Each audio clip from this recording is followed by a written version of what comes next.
इधर से भी चलाओ, एक बार देखना चाहता हूँ, ये पूरा बिहार देखना चाहता है कि गाया की धरती खेसारी लाल को कितनी मोहब्बत करती है।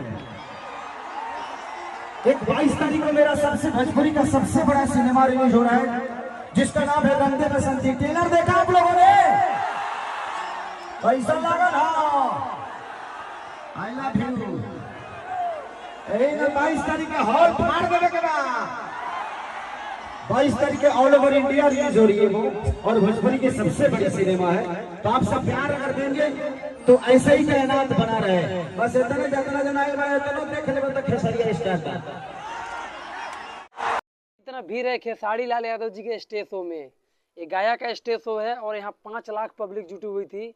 और खेसारी लाल यादव जी बोले, जितने भी दर्शक वीडियो देख रहे थे स्टेज शो के, कि अपने मोबाइल के फ्लैक्स ऑन कर दीजिए ताकि दुनिया को पता चल सके कि खेसारी लाल यादव जी के बिहार कितना मोहब्बत करती है और कितना प्यार दुलार देती है। और वह बताए कि खेसारी लाल यादव जी के भोजपुरी का सबसे बड़ा मूवी रिलीज हो रहा है रंग दे बसंती, उसको हॉल में आप सब जाइए और फाड़ के रख दीजिए। तो भाई लोग यही खासियत है खेसारी लाल यादव में, जो लोग इतना पसंद करते हैं और दुनिया उनका दीवाना है। तो जितने भी खेसारी लाल यादव जी के फैन इस वीडियो को देख रहे हैं, प्लीज़ चैनल को सब्सक्राइब कर दीजिएगा।